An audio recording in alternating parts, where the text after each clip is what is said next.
Sorry, my computer's really slow. It just had a black screen. Hello, everybody. Welcome to the oh God, not the black screen extra, the book slam extra. Oh my goodness. Hello, I am your host today. My name is Jules. I hope you've had a wonderful week. I had a wonderful day yesterday and spent the whole afternoon with my family, which was just amazing. I had the best time. But I'm knackered today. I had an afternoon nap today, which is not like me. So I do hope you have had a great week too. I am an author of dark fantasy. I've also delved into writing children's stories, as well as I do some poetry too.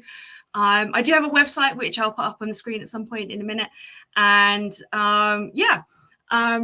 we're going to be rocking today. So let's welcome my wonderful co-host. Hello. I'm sorry, my computer is like 3 seconds behind. Hello. No worries. We'll make it work. We're international. We're all over the place today, so that's good. We are. How are you doing? I'm great. So I did a fun event this Friday, which was so great. We have this thing. I don't know if you do there, but a lot of cities have this thing called First Friday. It's basically an art walk where local crafters and creators and artists and stuff can have a table and sell their creations to any locals. And so I was invited to one by one of the authors we had on here 2 months ago or so. And I did it this past weekend and sold my books. I had a table and it was so much fun. It was great. So do you want to introduce yourself as well? Hi. Because that's awesome. Yeah. I wrote the Mantis Clan series, which is a trilogy so far of books, and the fourth book is getting close to being done. Here's the first book, Mantis Variant. It's dark, way dark fantasy, dystopian, grimdark stuff. Lots of murder, lots of cannibalism, human sacrifice, all sorts of good stuff. If we get to reading today, I've got a really bizarro bit I'm going to read from the third book, so that'll be fun. Yeah. That's very cool. Very cool. So tell us about this event, because it was a very unique event. Over here we have them, but they tend to be centered around London or very small events that don't have all the stuff that you had there. So I know you share some really amazing photos of your stall, which I'll see if I can get and put up on the screen for you in a short while. Tell us a little bit about the event and what happened there and what did you do, and did you sell any books? Was it worthwhile? I did sell books. It was awesome. Yeah. So to rent a booth there, it was only $20, but they had some errors and they didn't end up charging us. They had some hiccups and problems and stuff, so they didn't end up charging us for the booths at all. And I sold 8 books, I think, 7 books. Nice. So at $10 a piece, that was pretty awesome. And I made connections. I learned about other people and what other people, other events that people are doing.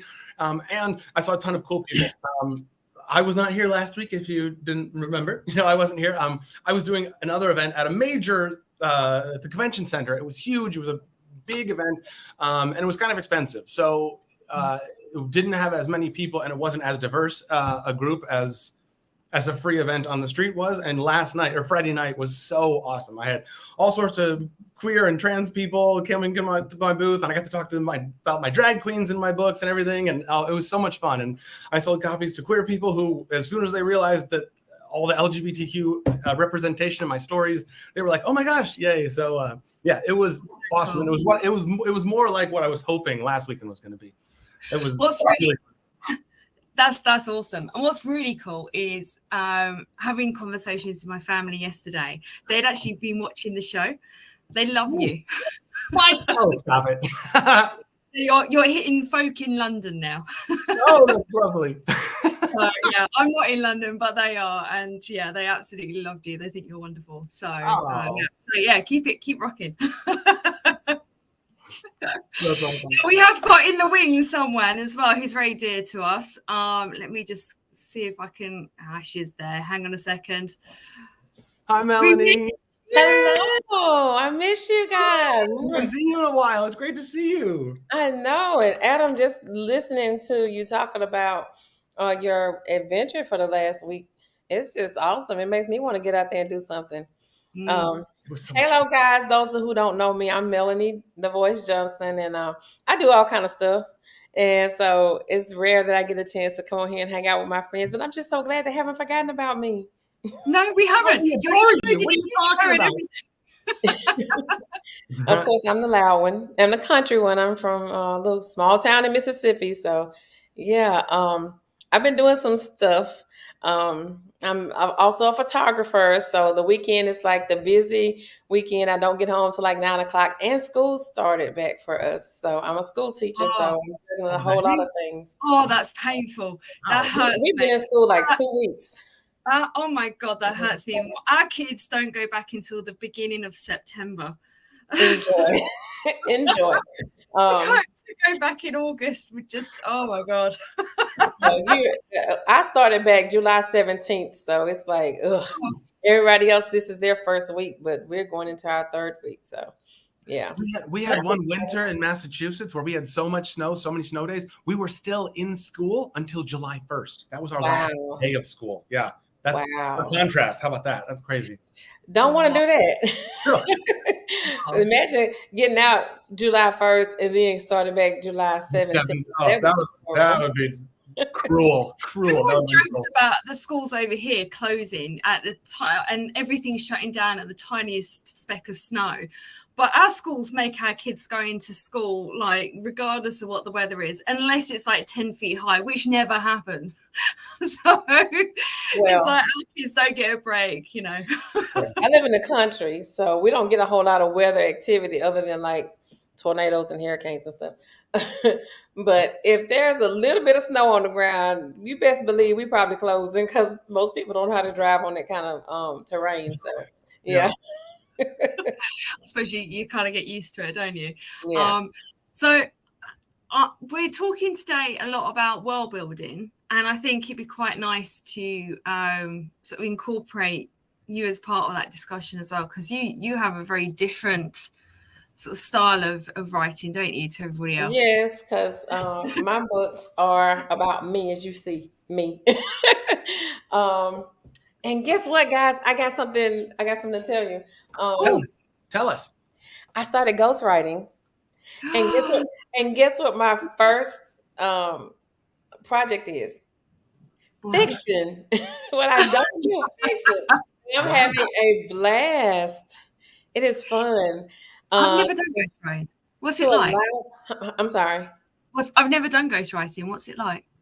Well, my client had a idea, and she started writing the book, and it was like chicken noodle soup for the soul. But I had to add some spice to it. And when she gave it to me, it was like 35 pages. I'm up to 125 right now. Wow. So it's like, and I used to listen to you guys talking about world building. I used to listen to you guys talk about how your characters emerged and how, they take up on their certain features. And I was like, well, my character is me, so it's just like me. Now I'm seeing where I have different avenues to go with different characters. I'm like, oh, if this one does this, oh, that's got a chain reaction, and this is gonna happen. It's gonna affect this character. And so it's like, I told her initially maybe 15 chapters because it's the first book, and she just wanted to like get her idea out there. I'm on 20 chapters. I got 20 chapters I got sketched out to write. And I don't know if that's going to be enough because it's just like they keep evolving and they keep doing. It's about a girl who she's a twin, and she's been separated from her family for a while. She kind of left abruptly and nobody knew why. But she came back because her dad passed away and they were close. So she came back from a funeral, and there's this love connection that's kind of not spoken about but understood.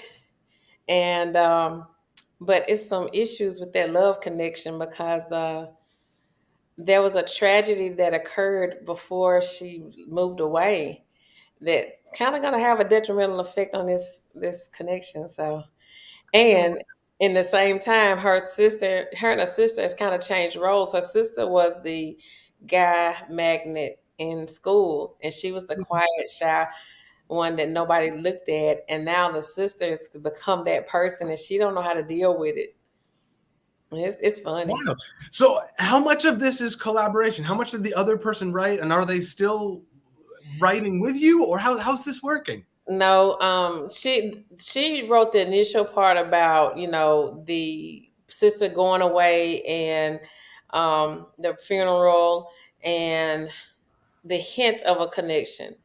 But there was no oomph there. There was nothing there that made me want to turn the page. So I went back and put in some elements in the first few chapters, because she only had like 5.5 chapters written. And so I went in and added some flavor to the chapters to make you wonder, like, oh, why did she leave? And oh, what happened? What happened with this guy? How's he going to play? Kind of get the reader to kind of formulate some ideas and see the way I wrote it.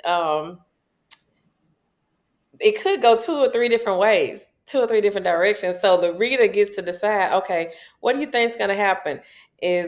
Did she cause this to happen? Or did she cause this other tragic event to happen? Or is she just misunderstood and they think that it's like they get to form. I'm like mystery. So they get to formulate in their mind what's going on.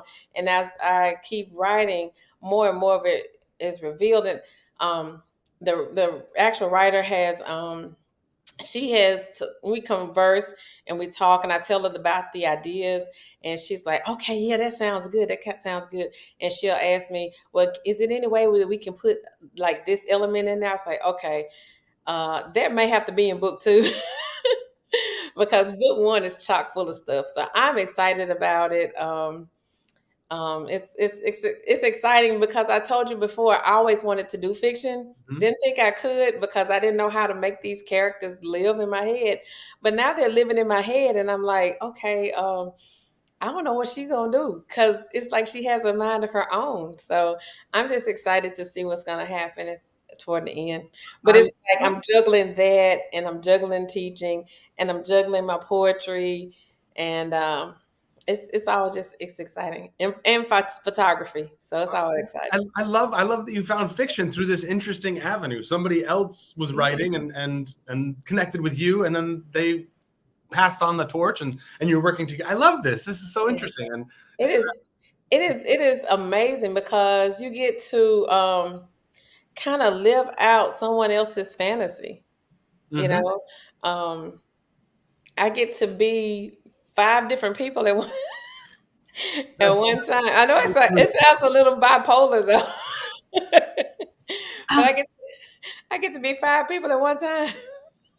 I think it's cool. I think it's really cool. I've never done that's why I asked, because I've never done it before, so I didn't know how it worked. Whether someone just gave you the idea and then you had to kind of go with it, or they gave you a skeleton outline, or they just gave you a completed piece and they said make it better. Right. You got a partial piece that you're making better. That's wild. That's totally wild. Yeah. It was really partial. I mean, it was a good, wholesome book, but it needed some other stuff to make somebody turn the page. I had to put, my flavor to it. So I was a little apprehensive at first when I met with her to tell her what changes I've made. And she was like, oh my God, it's like you're in my head, because what you're doing is exactly what I wished I could do. I was like, okay, cool. That's so wonderful. Yeah. It's amazing. That's really cool. And how did you get into it? What made you decide to actually go into ghostwriting? Well, I always wondered, what that was like. And, they tell you better be careful what you ask for. So I have been kind of inquisitive about it. And my editor actually had this lady to submit it to him because she wanted me to publish it. And I was like, it's not ready. It's not ready to be published. And I kept trying to say, okay, well, can you add this or can she add that? And he was like, well, she just wants you to do whatever you need to do. I said, that's called ghostwriting if I take it and do what I want to do to it. And she was like, yeah, whatever you want to do it. So it's fun. Wow. It's exciting. Wow. It just happened that way. That's awesome. Yeah. And I think it's really interesting because there's probably quite a lot of authors out there who don't really know how to get started, and in terms of just writing or getting their work out there. And actually that's a good way in, isn't it? Because you get an opportunity to share your work without having to have your name directly attached to it, but you also get income from it. So it's quite an effective way of doing it, and it helps you become a better writer. Yes. And it helps develop your own ideas, and it helps that collaborative process. So yeah, it's awesome. Very cool. Right, I'm going to jump from you, Melanie. Thank you. And please, I know you've mentioned that you might be in and out today in the chat, and that's absolutely fine. So what we'll do is we're going to the next bit. We invite the authors on, and then you're welcome to stay with us if you like. Okay. So if anytime you need to disappear off, just put it in the chat and we'll let you go. All right. So as you've probably seen, I've started introducing some new little things. So I actually introduced the topic today before I showed this.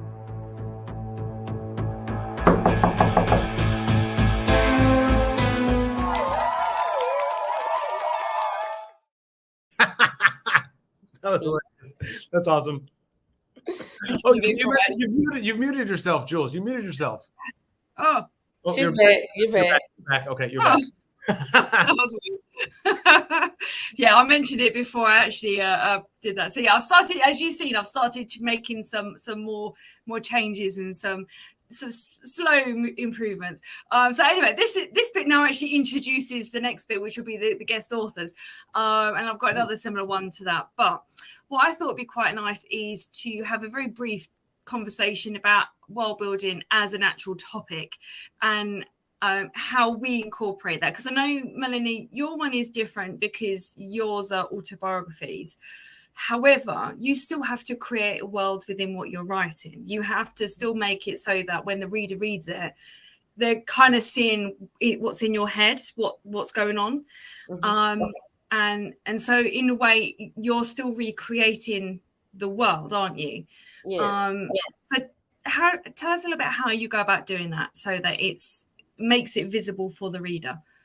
Okay, first of all, in the what I call the disclaimer, some people call it preface, I had to give a disclaimer in mind because I wanted to create the scenario in their minds that I am not giving you a step-by-step you can be better process on how to find yourself and how to create a better self-esteem.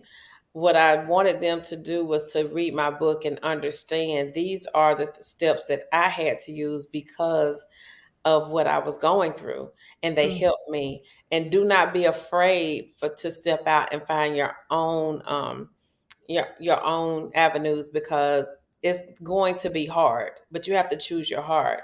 So I opened my book up and I told the reader all about me because my book was an autobiography about me. So I created my world for them. And I let them know, yes, I was a pastor's wife. I was a teacher. All the different things that made up me that people thought they knew. And then I went into, I'm shy, I'm outspoken, I'm confused, I'm highly intelligent.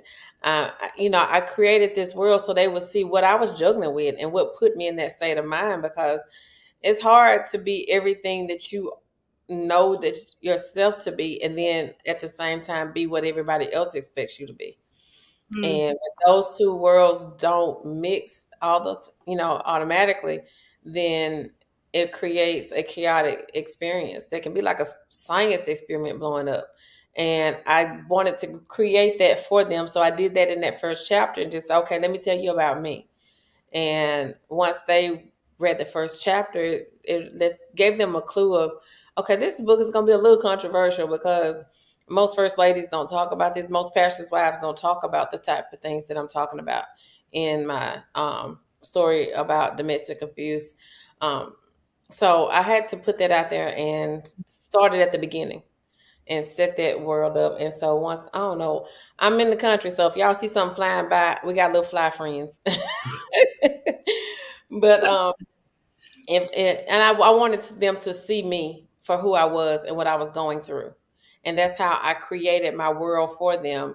And by the time they read the first chapter, they realized, okay, this is not just going to be okay, I went to church and this, I was open, honest, and transparent. I think that's very powerful. I think your message is a powerful message to get out there. And I think there are particular groups that it's harder for them to escape that. And I think if, you know, pastors' wives in particular, I think are in a niche group, aren't you? Where you're kind of almost going against the church as well as, you know, your partner. And I think that can be a very dangerous situation, and it takes a lot of bravery and courage to escape. So, and I've always said this to you, haven't I, that I really admire your tenacity and your strength through that. Thank you. But yeah, it's it's a hard hitting read, but I think everyone should read it, not just because they've been through it or know someone who's been through it, but they may at some point know someone who's been through it, because I know 1 in 3 women across the globe experience domestic violence in their life. And I think it's like 1 in 9 or 1 in 7 men. So it's, you know, and the information about the men you can't really go by that because most men don't report it. Yeah, absolutely. And also as well, I think, you know, I'm being very binary in terms of, you know, gender, but it doesn't just affect those two genders, it's across the spectrum. Yes. So I would highly recommend anyone who, you know, just wants some insight or just wants to find out a little bit more about what it's like to experience that, to definitely head to your books and read. So yeah. It's available on Amazon. Stick the link in the chat for me, Melanie, and what I'll do is I'll put it in a short while for you. But yeah, and you did another one, didn't you? You did some poetry as well. Yes, it's Flavor of Melanin, and this book, it has a lot of different flavors in it. There are poems in here that deal with domestic abuse and domestic violence, and even education. I have a friend who had an autistic child, and I wrote a poem about autism. Anything that affected me, if I put it in the book, so that's why it's called Flavor of Melanin, because you get to experience all my flavors, even the spicy ones. Excellent. All right, what about you, Adam? Because you have got a completely different world building going on in yours. I think I've talked about my world building a lot. I think that we should bring everybody else on, and I'll add my little 2 cents here and there, but I'm good with sharing once everybody else is sharing also. Okay. All right, let's do the next bit. Look at that. How cool. Yes, and you've muted yourself again somehow. You did it again. No, it doesn't. Am I now? Okay, you're good. Yep. Yeah, I think it just it just does it automatically. It takes a couple of seconds. Like I said, my computer's a little bit slow, so like I've been putting some messages in the chat, just making sure people are kind of okay and they're ready for the next bit. But it's taken like the entirety of the last 5 minutes because it keeps just pausing. So yeah, I think that's why it keeps muting me, not because I mute myself. But yeah, so there you go. So our guest authors today are, let's welcome our wonderful guest authors onto the show in no particular order. Hi everyone, welcome. One more, yay! Look everybody, wee! Hi there, hi. Hello. Welcome. I think, Adam, would you like to introduce everyone going around clockwise? It's probably the easiest way of going. Allie, would you like to tell us about yourself and your writing and where we can get your books? Hi, I am Ellie Lieberman. I am the author of 14 books that range from illustrated children's books to short stories and novellas to novels. And I actually have a book, book 2 in the B series is coming out November 20th, and the pre-order link is live on Amazon, and all of my books can be found on Amazon, and a few signed copies can be found in my Etsy shop as well.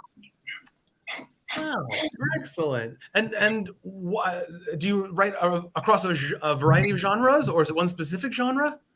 It's a variety of genres. I have like Society's Foundlings is a contemporary YA. There is Solving for X, that is a dystopian. Sunday with Zombie Sprinkles, as one reviewer called it.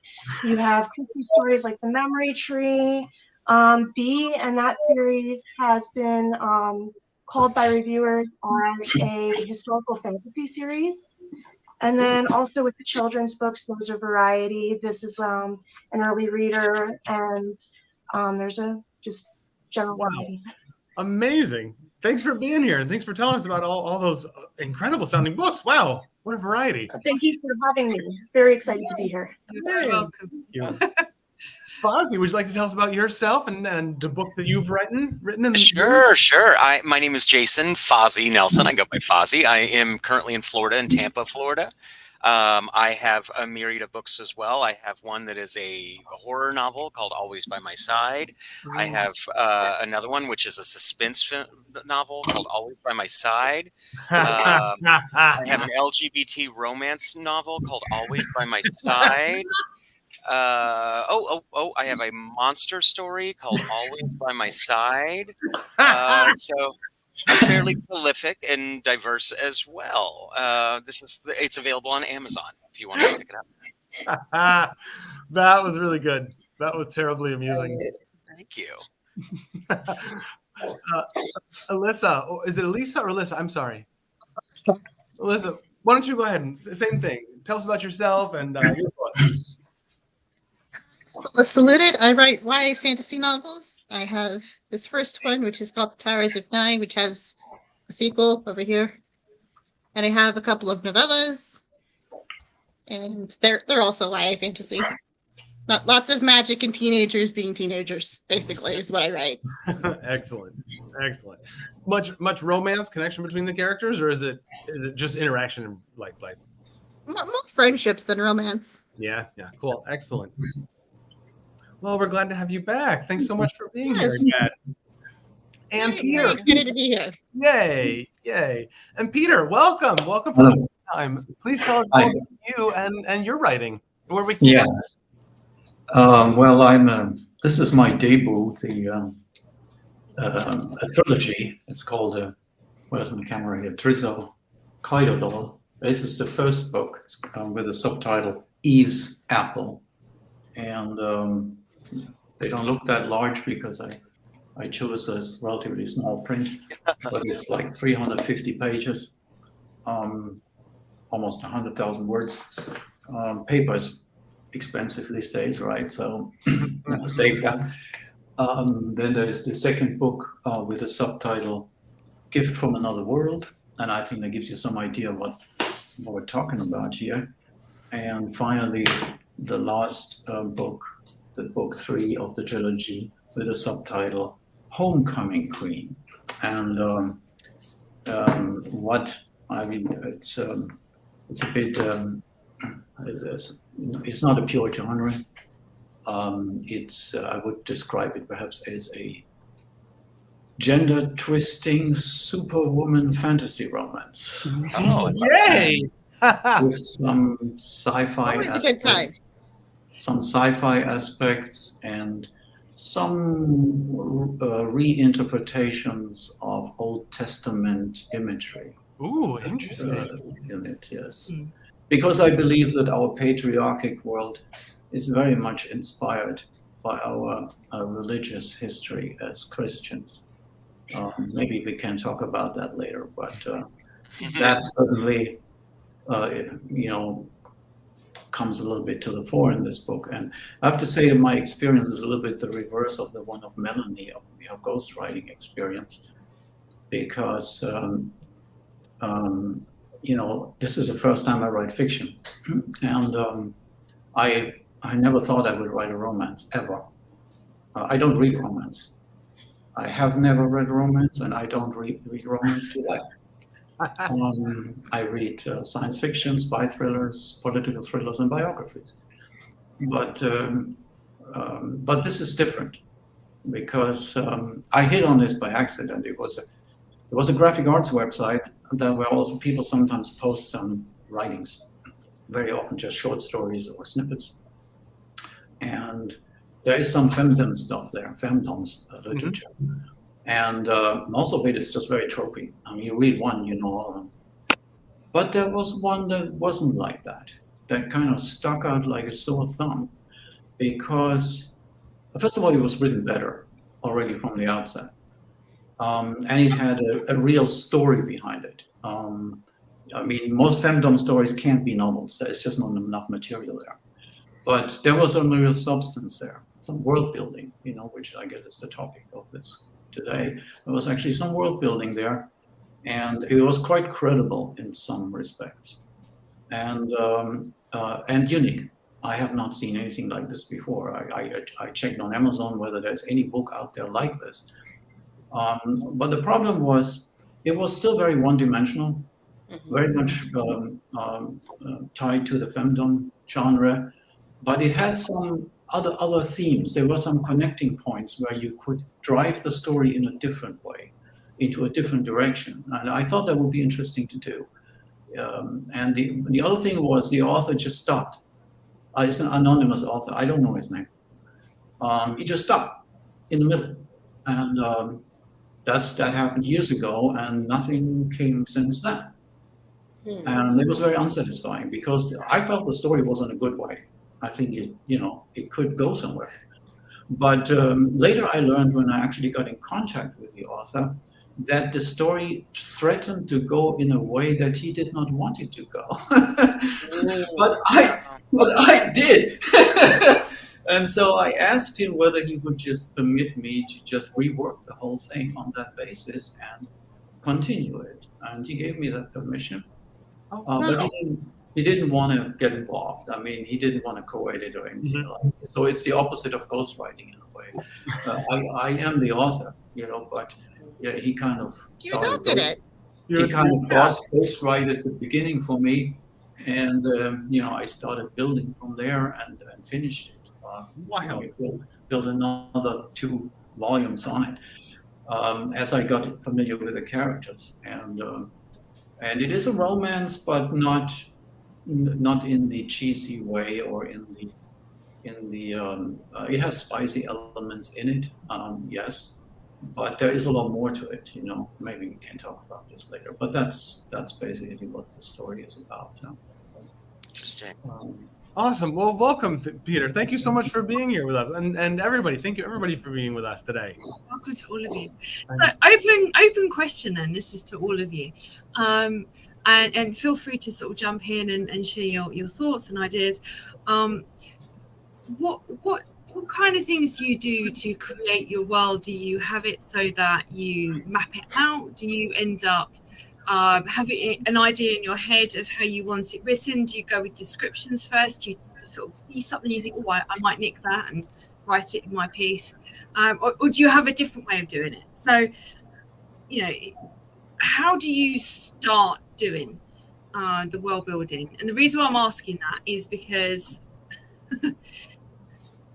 we have this question. If my computer will allow me to go. Sorry. Go ahead, Ellie. Looks like you want to say something. Yeah. Oh, well, for me personally, when I start writing a story, it always starts off with a character. And so a lot of the world building sort of unravels as the character sort of explores the world and tells me about the world they're occupying. That's awesome. Yep. Mine is very counter to that, where I often don't begin with any characters. I begin with an item. An item will, whether it be a building or a poster sometimes, or whatever it may be, strikes my fancy, and I will want to create a story within that or about that, and then I build the characters around it. So I usually begin with an inanimate object. That's cool. That's that's wild. Yeah. So the book that I, Always by My Side, that I mentioned, I saw a building that just inspired me, and I was like, what would be cool? And I was with my boyfriend at the time, and I told him this little idea for a story I had about this old derelict building, and then it just expanded, and I started growing more and more, and it just became the story that I finally published. And so it was just this building that inspired this entire world for me. What was it about the building that made you kind of think, that's the building, that's for me? It was definitely a Catholic. It was either a Catholic school or a Catholic church that was closed for quite a long time. So it was an old derelict building standing alone. And Catholicism is innately terrifying, as we all know. There's just so much gothic and horrific imagery in Catholic imagery, and so I said, you know, it would be cool if this was a school. And for some reason, I said, what if there was a little girl at that school who never talked, and everybody thought she was just a weirdo, but there was a reason she never talked. And because I pictured a choir in this Catholic school singing, and the one girl who wouldn't participate, she would just mouth the words and she never spoke. And I'm like, what? Wonder why she never spoke. And then I just started answering the questions that I posed to myself. That's cool. I like that. That's awesome. Yep. I love how architecture can inspire something so, you know, so creative. Anybody else? So Yeah, go ahead. my kind of way to approach setting is typically I have characters, then I have a general idea for my plot, and then I do setting stuff to kind of make the plot make sense. So I have this book set in a school because I was like, okay, when I have these teenagers in a situation where it would make sense for the parents to not get involved when things start to go really, really wrong. So let's set them in a boarding school because should isolate them from their parents, at least in a way that is reasonable, right? That's always a peccadillo when you write teen characters, right? Yeah.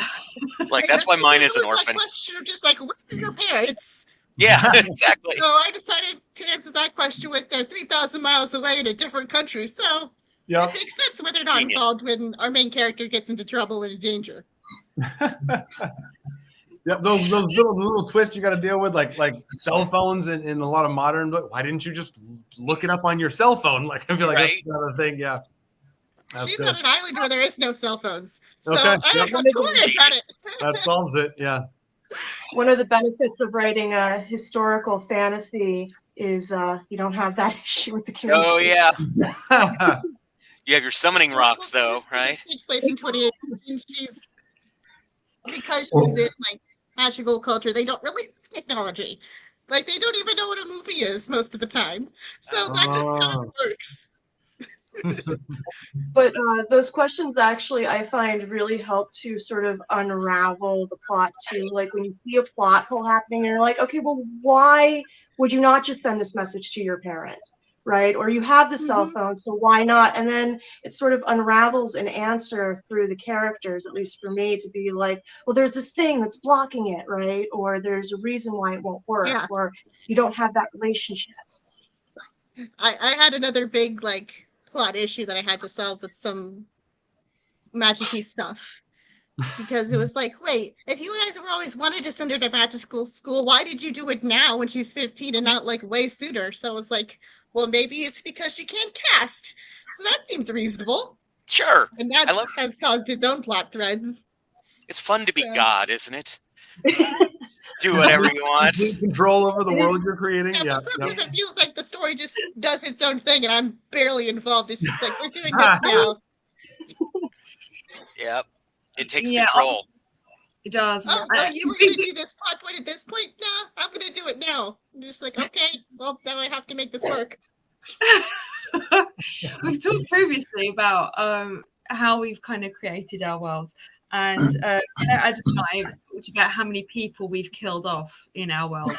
I have readers who are still not happy with me over some character deaths. Yeah. I admittedly haven't killed anyone yet. There's plans to kill somebody at some point, but it hasn't gotten there yet. So it's gonna be good when it happens. Right, you've gotten your readers connected to the character when they eventually die. That's cool. I introduced a knife that when you kill someone with it, turns them into an undead monster. I'm gonna use it on somebody.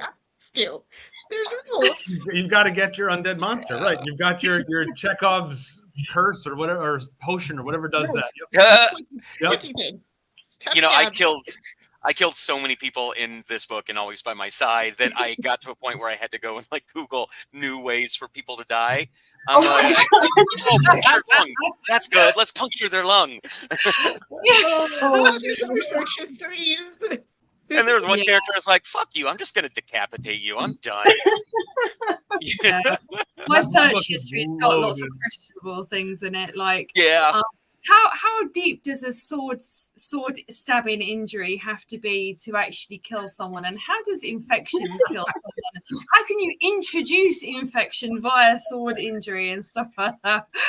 Yeah, for another book that I was writing, I had a question about a burial plot, because there was a key plot point about a burial plot that was purchased for someone, and I didn't really understand how burial plots work. So I called a cemetery, and you always hear about authors like doing research, but you do not realize how awkward it is until you're on that call saying like, I'm writing a book, and you can hear that they're like, oh yeah, sure you are. Sure. And I'm like, how do you kill somebody? Could you theoretically?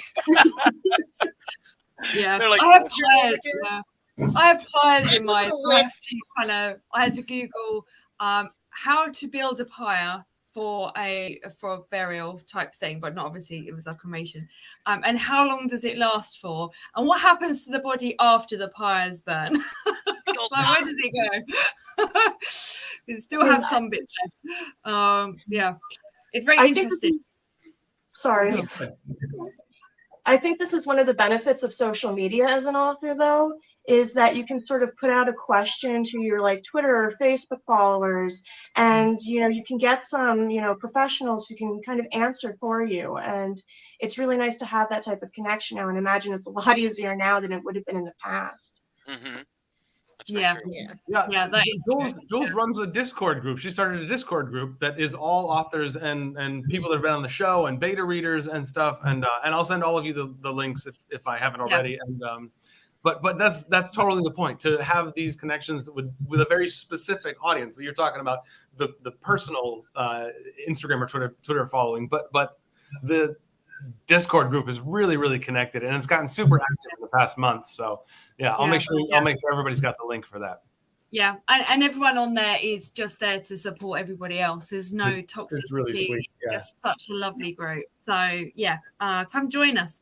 I'm still trying to figure out how to post links and stuff, but I will get there. There is a learning curve to Discord. It's challenging. It's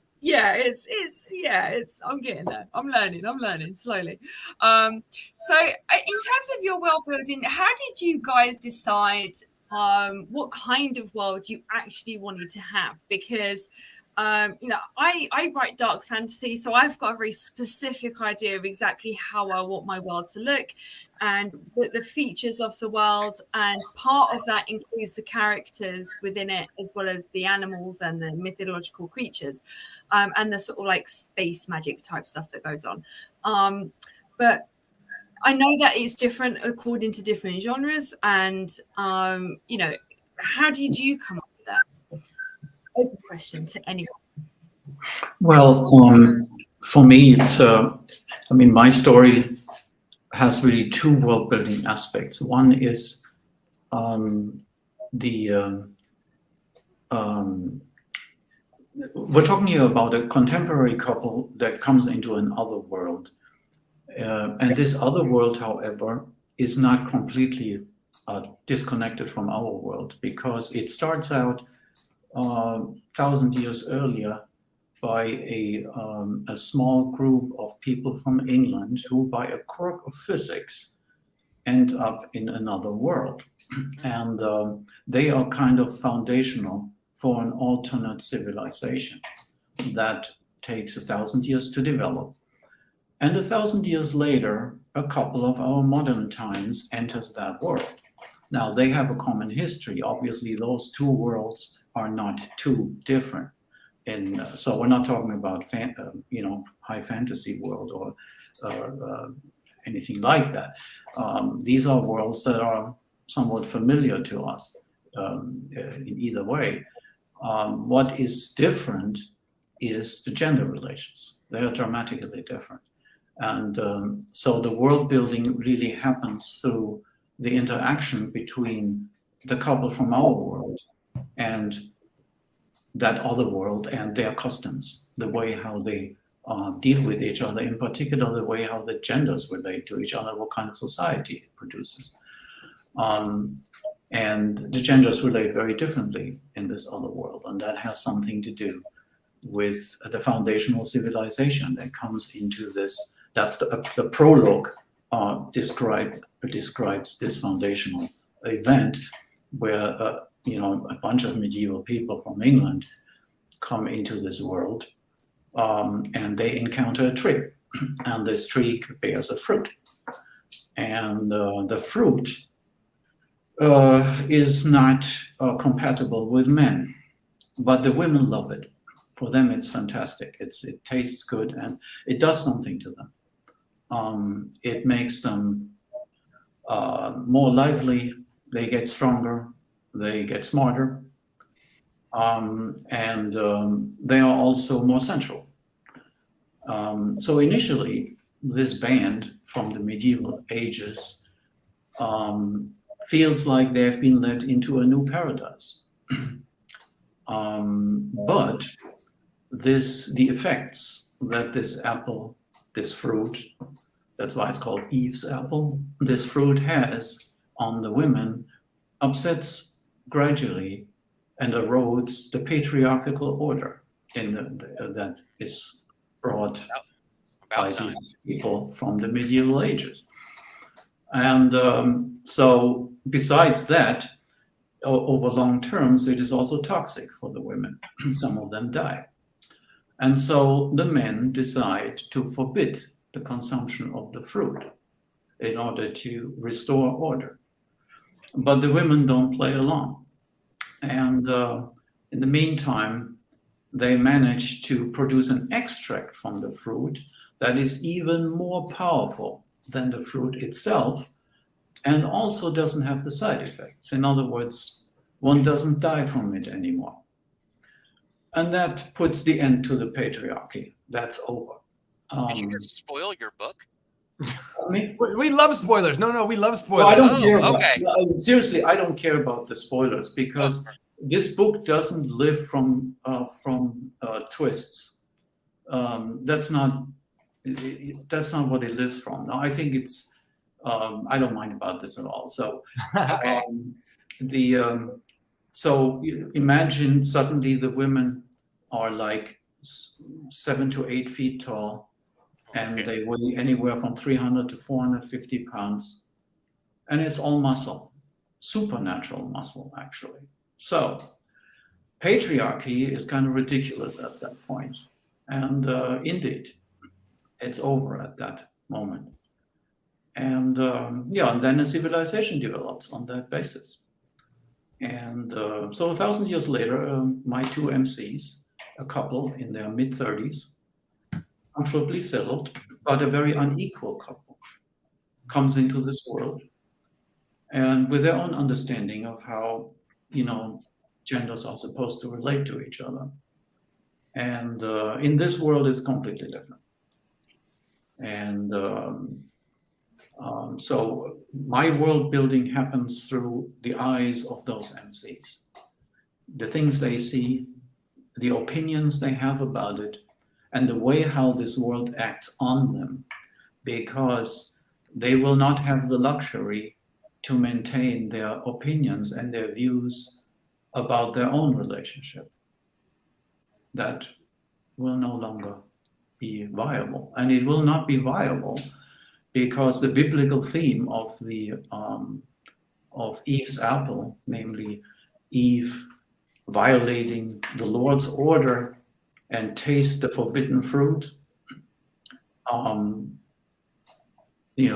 which is liberating for her in this world. These women become substantially improved. It's a liberating event for them. That is repeated in that couple's experience, because Julia gets gradually, that's the MC's name, gets gradually tempted by tasting that fruit and to think that she could become like that too, especially considering her position in the relationship. She's a very frustrated woman. Her life did not go well. She has no talents. She has never been terribly professionally successful, and she's very frustrated with herself. And then she finds this boyfriend, Howard, who is the very opposite of her. He's extremely successful. He's fit. He is adventurous. He has money. He runs his own company. He's talented. Everything he touches succeeds. and she kind of clutches on him because it's the only good thing that ever happened in her life. But she's also afraid of losing him. And so that's the kind of dynamics that exists in this couple. And suddenly she's confronted with the possibility to become like these women, to be good at everything, much, much better, much smarter, much stronger, have much more intense emotions, in particular also sex. So she's very tempted by that. And in spite of promising her boyfriend to never touch that fruit, he does it. And that is another version of Eve's apple. And then Howard suddenly has to deal with a transformed woman. And that sets up the central conflict in the whole story. Because first of all, Julia and Howard, they both have to, they come to an understanding about themselves. They had believed certain things about themselves that turn out to not be true. Howard, for example, had believed about himself that he is a modern and evolved man who doesn't have a problem with a woman being better than him in some things. And it turns out that's not true. He does have a problem with it. Julia never held the cards that she had. She suddenly holds all the cards. The problem for her is, how can she maintain a relationship? She still loves Howard. She loves him. How can she maintain a relationship under those circumstances when her boyfriend rejects her? He just wants to go home. He wants to have their old lives back. But Julia isn't so sure, because her new life is actually quite interesting. So she may not even want to go back. That is the central conflict of the story. And so Howard has to evolve. And Julia has to evolve. And certain things that they believed about their relationship also turns out not to be true. Peter, can I ask a question about this? Are you still talking about world building? Do your characters and their stories influence your world building? Does one come before the other? I mean, as I said, the world that I am describing is not a physical world. It's a relationship world. It's about how a society looks like under those circumstances, and how a couple of our modern times comes into this, and how this interacts with each other. So this is not, like in as I said already before, in fantasy, this is not a desert world that I'm describing, or some castles or whatever, or magic. I try to avoid magic in my story here. I'm trying to always produce some credible. That's why it's called speculative fiction. I'm trying to establish some kind of plausible, like any science fiction author would do, some kind of plausible, even if fictional, but still plausible basis for the things that happen. Like, for example, how can these women become super women? How is this possible?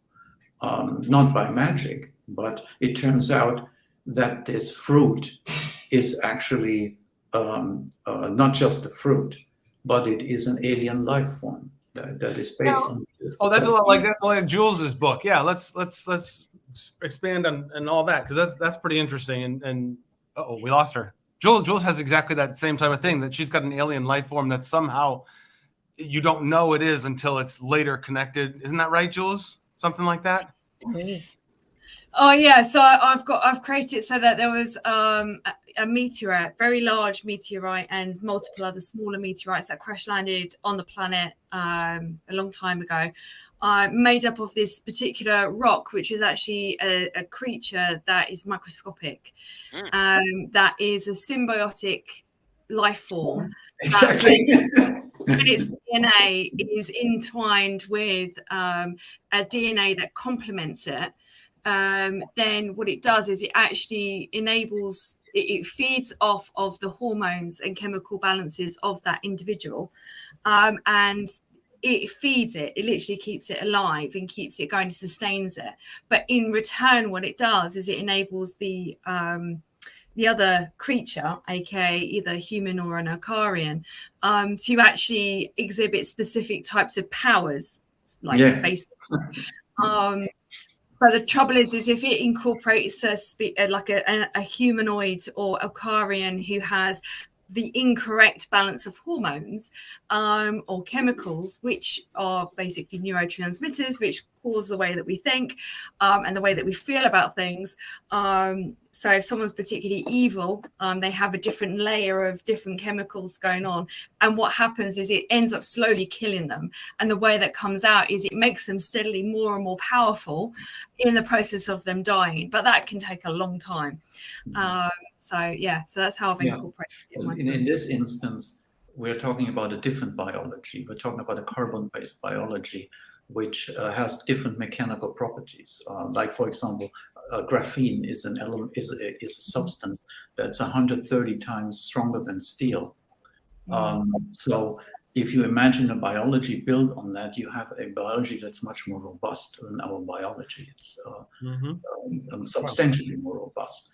And since it works completely different than our biology, it is impervious to disease and toxins. In other words, these women don't get ill. They're impervious to that. Which brings up a really interesting point too when it comes to world building, because for me personally, I know it's what influences the character is a lot of what influences the world building that comes out on the page. So for instance, in book 3, I have a character that's from an entirely different kingdom. There's 5 kingdoms in my book. And so a lot of what you're seeing is sort of the things that we would talk about in terms of our own sort of cultural references. So you're seeing nursery rhymes, you're seeing lullabies, you're seeing fairy tale stories. And I actually have so much fairy tale stories that have influenced the way that these kingdoms have come about and my understanding of the characters and the kingdoms, and therefore the reader's understanding of the characters and kingdoms, that I actually have in companion anthology I'm going to come out with fairy tale stories based off of these 5 kingdoms and their mythology. That's brilliant. I love it. Cool. Thank you. And that's a really great way to sort of showcase the culture as well as the politics, because if you take a look at our own fairy tales, right, our own stories, there's oftentimes a kernel of truth behind some of them. And so that's sort of the basis also for my understanding and my characters' understanding of their own politics, their own history, and again, the idea of the cultures. Well, you know, in my world, this organism has the ability to establish its own consciousness, which is separate from the consciousness of the host organism. But only when it's fully assembled. And it only infects sentient beings. It doesn't infect anything. So it only infects sentient beings. And why does it do that? Because it likes to experience the world through the host perception. It doesn't have its own perception, but it lives vicariously off the emotions of the host organism. The consciousness resides in the whole body, and the consciousness of the host remains to reside in the head, which sometimes sets up an interesting mind-body problem, because my MC Julia sometimes does things that she doesn't actually condone. I mean, her own old self sits here, but her body has its own consciousness and does sometimes things that she doesn't want to do. And this other consciousness is mostly interested in strong emotions. First of all, it amplifies the emotions of the host organism, almost makes it addicted to it. And it lives through that. And so these women in this world that I'm describing, they are very given to pleasure. They actually don't have to work very much because they are so incredibly good at stuff that they don't need to do much. They don't need to spend much time to get anything done. So they have a lot of free time, which they occupy with all sorts of very pleasurable activities. And that also bugs Howard. I mean, Howard finds himself in a situation Well, we gotta get back. We gotta talk to more. We gotta talk more about world building, actual like the worlds and stuff, because we have gone down several different tangents, and we have to focus on where we are. Because I loved what Jason said earlier. Where are you? You're that way, this way, over there. The getting the inspiration from something on the outside world. I wanted to talk about that very specifically. You mentioned a building, which is wildly specific. I saw a building and it inspired a book. Like, to talk about these worlds that we created, I did the same thing. I for me, it's horror movies from the 80s. My series is straight out of it's like New York City in the 80s. Buildings are crumbling. It's shitty. People are squatting everywhere. It's just a mess. Chud. Very chud. Yes. Mm-hmm. So what about that? What about for Alyssa, Ellie, everybody? What about what inspirations did you take from outside of you? I know that most of our characters, a lot of our stuff comes from inside, but I took straight from 80s movies. Jason saw a building. What other things or people, even humans, inspired these worlds from you? Did you see a big woman one day, Peter? Did you just see like No. this massive? No, I'm kidding. No, I did not see that. No, I can't really point to an object outside that got me into this. But Yours is unique because you had like a story started that really inspired. Yeah. I really like for that. For me, it's I'm like a really lot. curious about Alyssa's.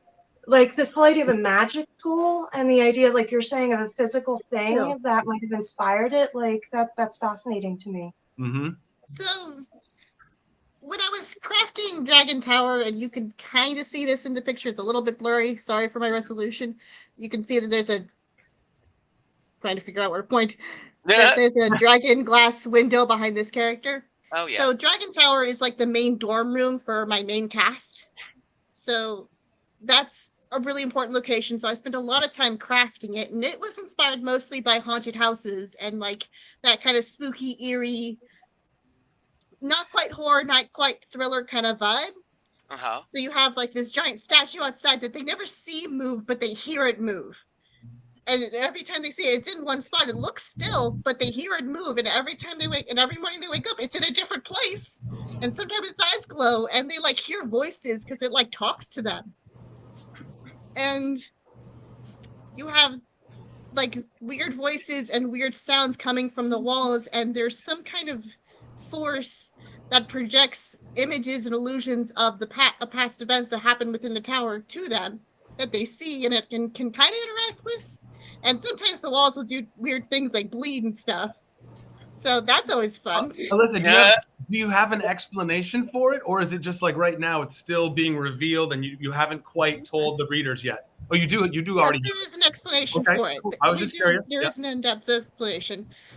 Short version was it's the illusions come from an enchantment that was placed on the tower as kind of a way to help assist teaching these people, because the people who designed this place knew that it wasn't going to have that many people in it. So it's kind of like another teaching tool in a way that kind of works for them. Okay. Yep. And sometimes it hasn't gone to plan. So like, don't go in the attic because there's something weird in the attic.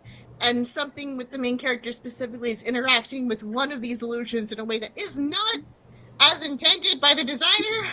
Magic run amok. Yeah.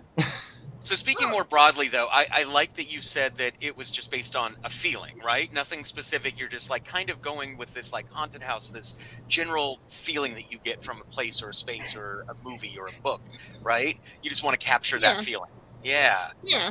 I love that because I try to do the same. Like this book that I mentioned, I really love true crime stuff, and I tried to match that feeling of being in a true crime documentary. I even have 911 calls, and I have just spooky imagery of a street at night where he's visiting a crime scene. So it wasn't so much that the inspiration was the building that I saw, but then the vibe that I tried to go with was just that vibe that you get from watching a really creepy true crime documentary or kind of a thriller. I wanted to try to match that all the way through. Being alone in a house where nothing's really scary, but you still feel like something's scary, and I don't know what it is. Another like vibe I was trying to capture with the Tower of Memory series is this idea of this fairy tale destination that goes immediately wrong as soon as she steps through the door. Like pretty much from moment one, oh no, this was not the plan. Oh, isn't that relatable? Yeah, like within an hour of arriving here, she nearly dies to giant spiders. She's like, why did I do this to myself? That's a good starting point. Yeah. Well, I was going to say that in the new fiction book that I'm writing, my favorite part of the world that I'm creating is the Hallmark. I don't know if you guys have seen the Hallmark channel where they always do like Christmas in July, Christmas. It's like always Christmas there. It's always some type of a love story. So I have a cousin that watches it, and every time I go to her house, it's always Christmas in sometime. So I wanted to create that type of a feeling, but also include, I like puzzles and mysteries and things. So I wanted to create within that, budding love story, some mystery there, like what in the devil's going on, to get the reader involved and make them want to okay, go ahead and formulate in your mind what you think is going to happen, because that might not be it. Melanie, are you trying to match like the cozy mystery vibe? Yeah, it's really not a mystery. The only mystery part is why these two can't be together. Oh, okay. And then there's like another budding mystery, because there's this mystery guy that the writer had introduced within the first chapter, and she spent a lot of time just describing what he looked like on this bus, but never mentioned him anywhere else in the story. Never gave him anything that was, kind of dragging him into the latter chapters. I mean, never even mentioned him again. So I decided that this mystery guy I didn't need to describe him too much, just make him where he's rememberable.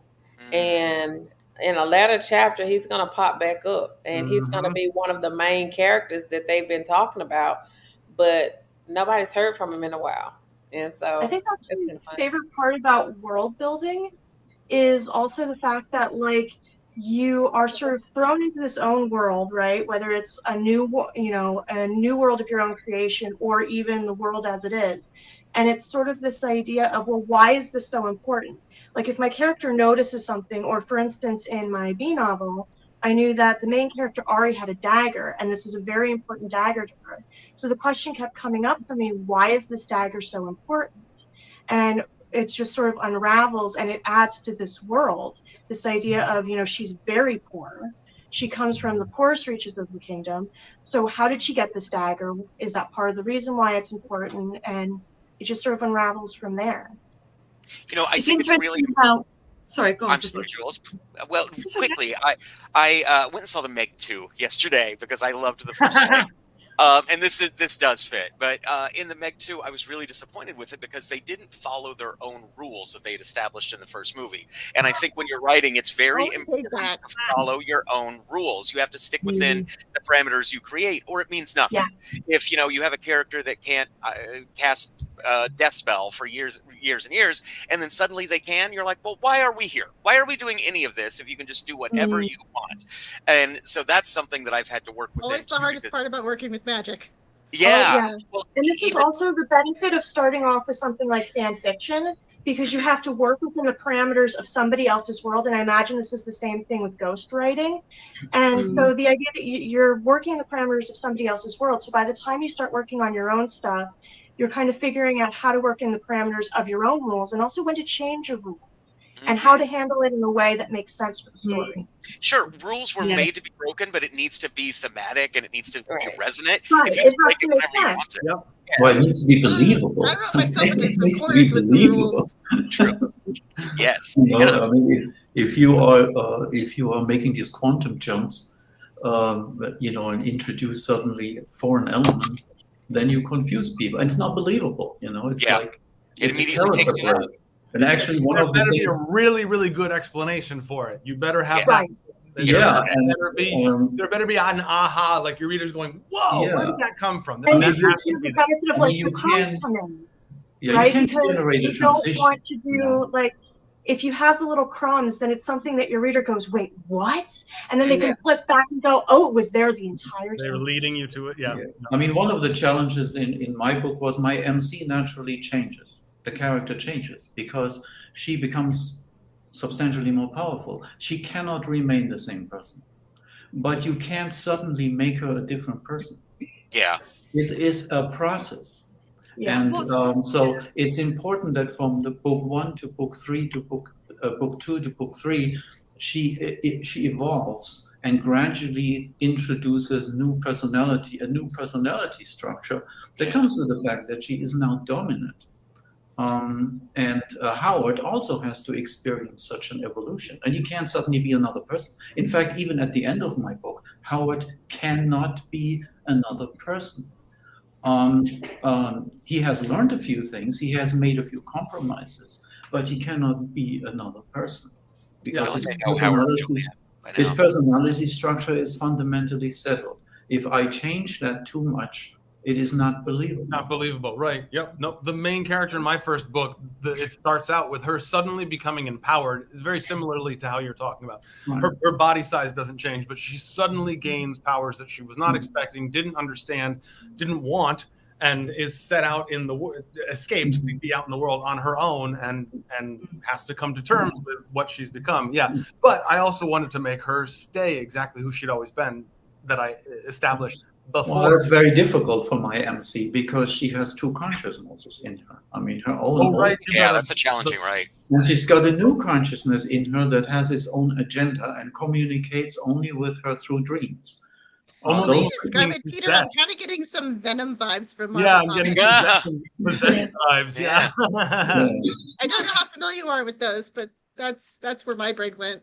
And also, if you get more intelligent, then your personality will change. Don't have to worry about that. I think what's really interesting is how both characters, their sort of their character development, their character arc, their story arc, is an integral piece to the actual world itself, which also then links to unique and specific objects. And we have kind of looked at objects before, and whilst there might not be a focus on a particular object, like, I don't know, the King Arthur's stories with Excalibur, for example,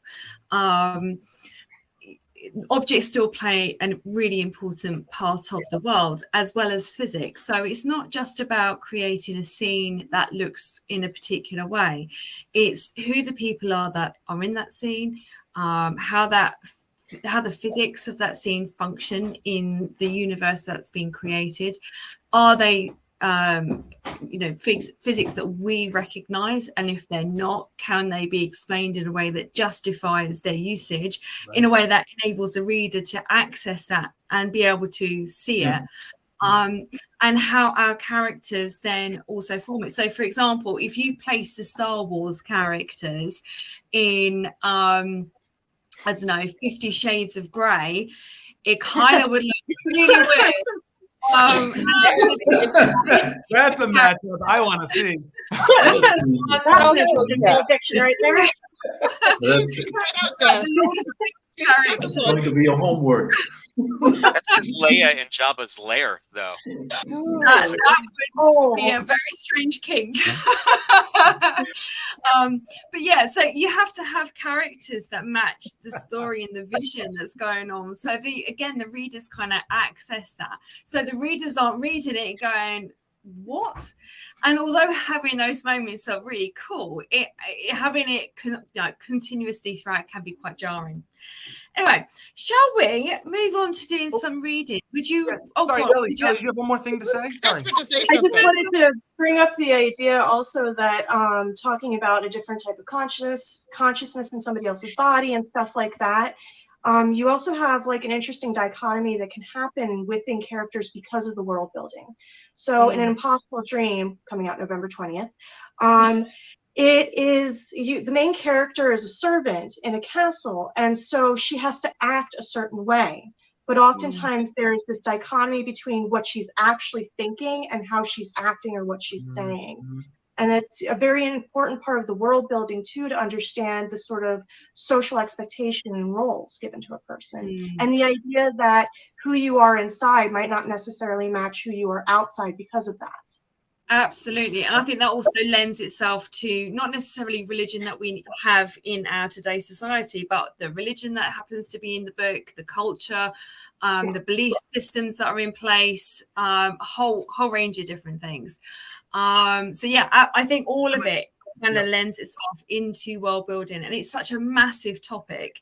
And so many different people have different things to say. So and I love the way you just described it, Ellie, because it's that to me is very reflective of the queer experience that a lot of queer people, we have to hide at different points in our lives and be somebody that we're definitely not, to just stay safe and keep ourselves alive, you know. So I like that reflection also on that. So yeah, absolutely. And I think what's really important is to not forget the fact that when you're world building, it's greater than just the land that or the room that the person happens to be in. And it's, you know, incorporating all those different elements. Okay, so let's.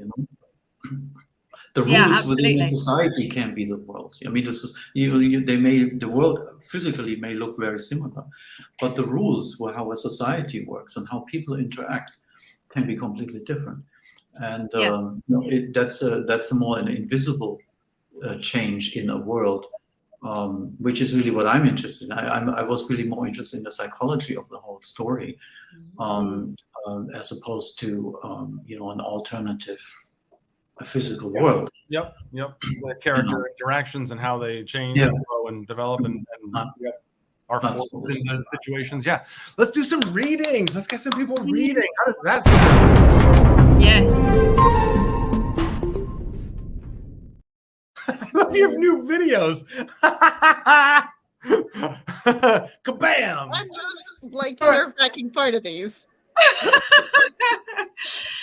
So this section is named, my son named this section, so Book Wizards for Bookworms. So we're the Book Wizards, and it's for the readers out there. So let's do some live reading. So who are you? You don't have to, please don't feel pressure to. If you feel like you don't want to, that's absolutely cool. We do want to, absolutely. If you love to, that would be amazing. So who would like to go first? Everybody's chomping at the bit. Well done, Peter. All right. So what we need to do is I'm going to put you on the solo again, and then introduce your book, tell us where you can get it from, and then read from whatever part of it you'd like to. All right? Okay. All right. So this is from the Trisol Kaidodol trilogy. Trisol Kaidodol is a Welsh word.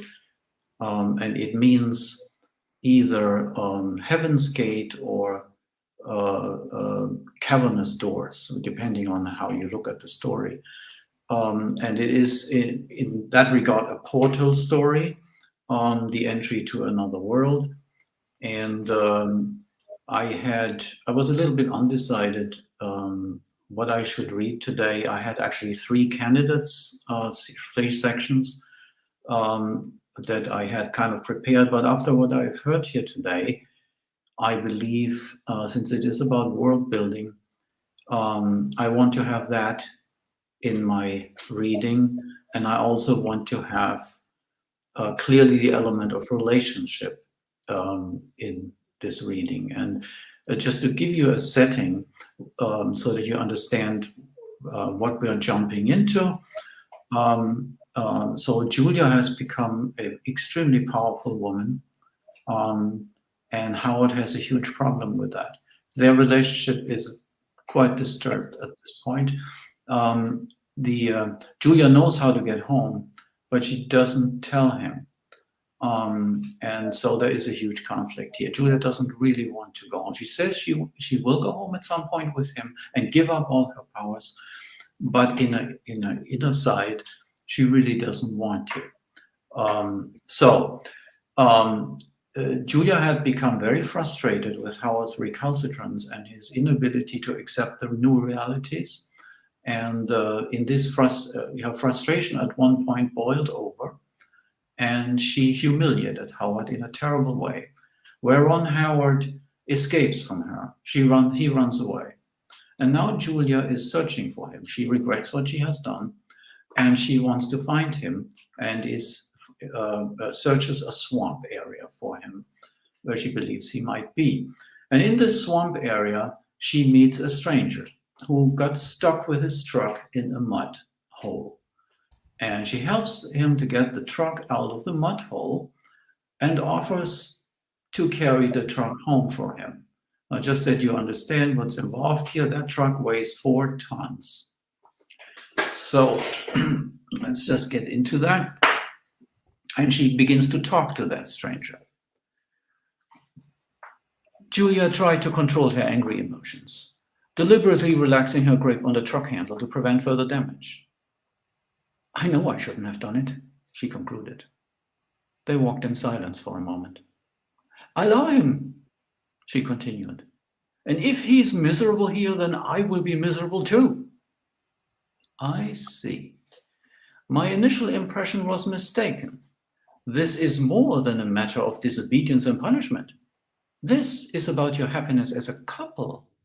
And in this, you are wiser than many of the women here. Men are not just sex toys, nor are they just domestic servants. They are these things, certainly, but those roles are only part of their identity. A man's overarching purpose is to bring his woman contentment, and everything he does must serve that ultimate end.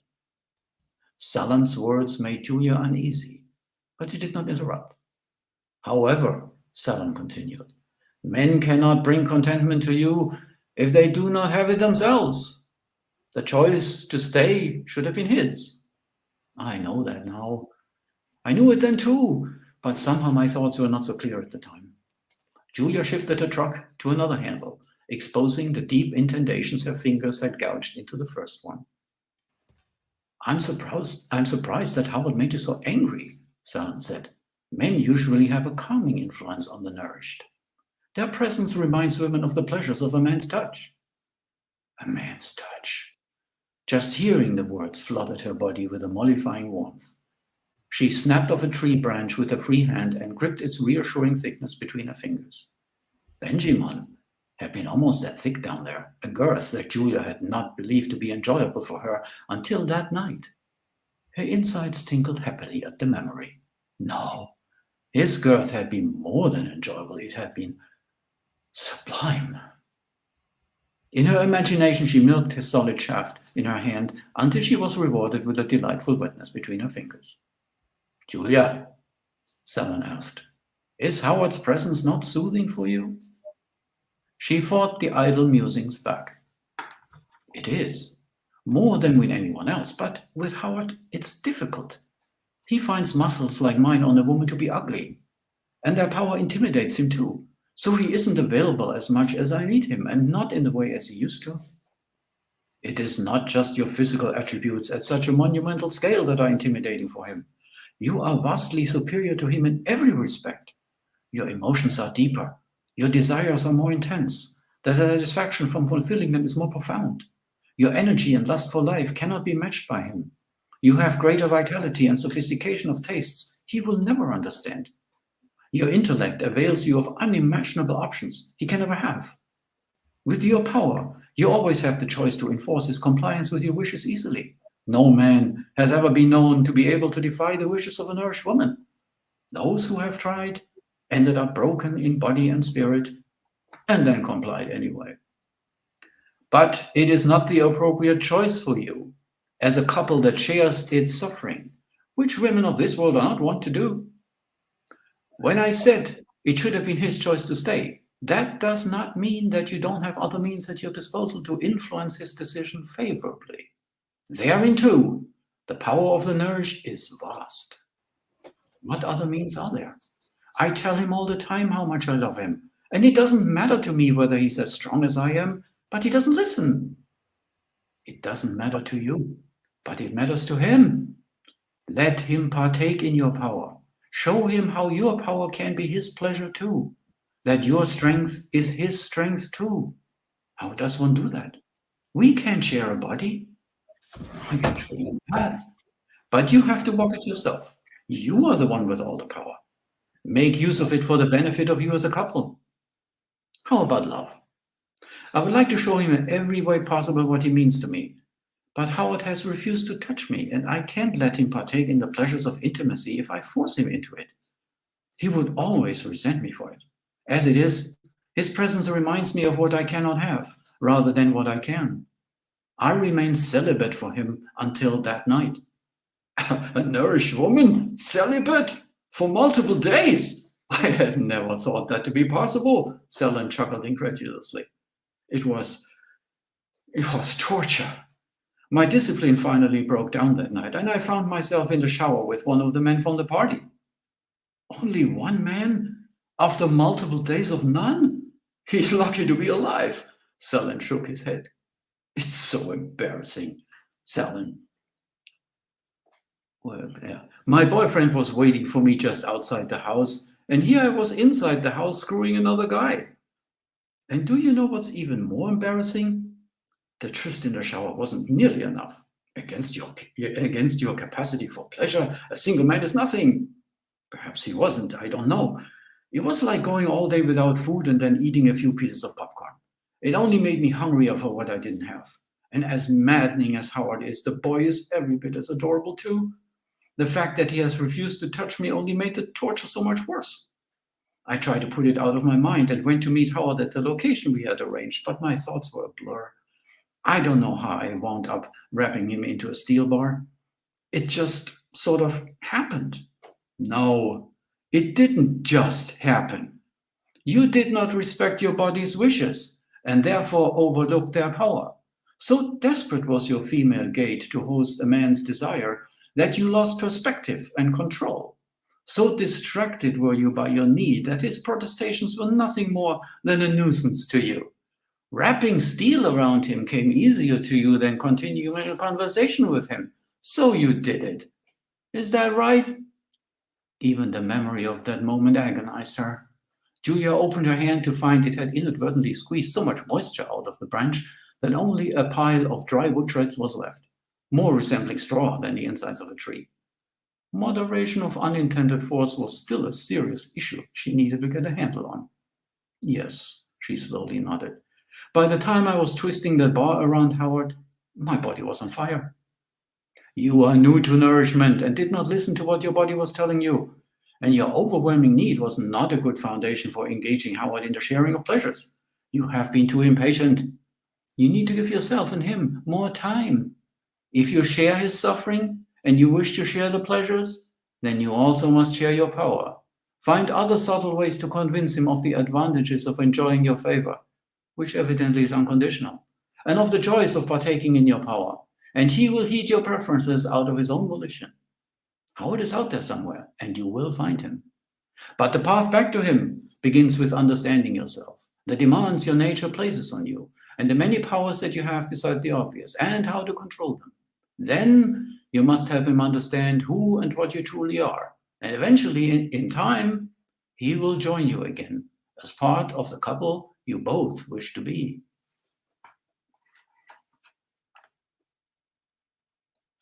That's wonderful. Thank you for reading. Hold on, we got to unmute everybody. Whoops, there we go. There we go. We're unmuted. Okay, cool. Sorry, my computer decided it just needed to reset StreamYard whilst you were in the middle of reading. So it ended up just putting everyone back on screen. I'm really, really, really sorry.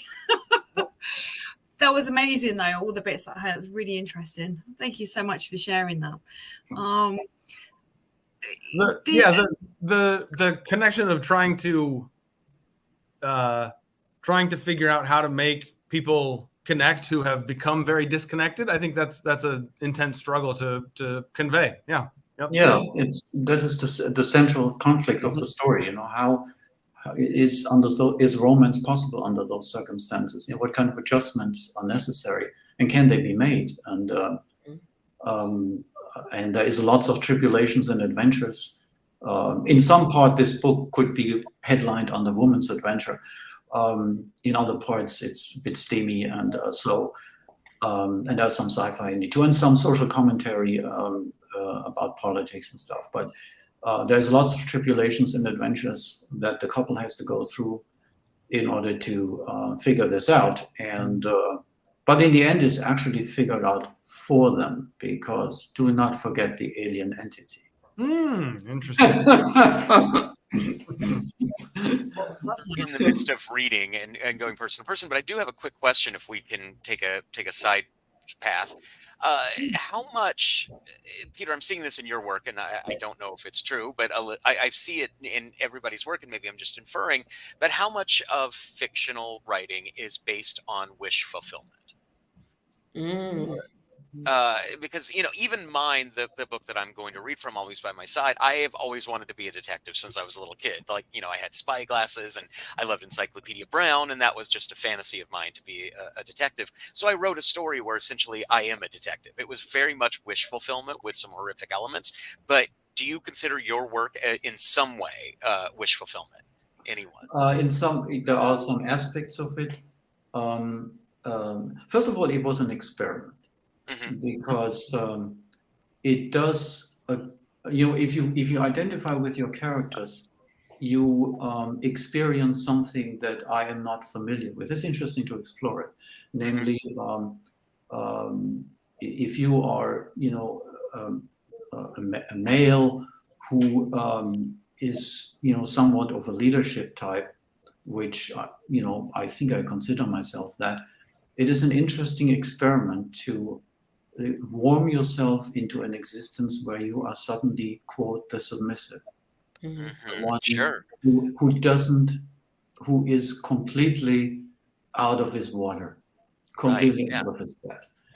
And what would that feel like?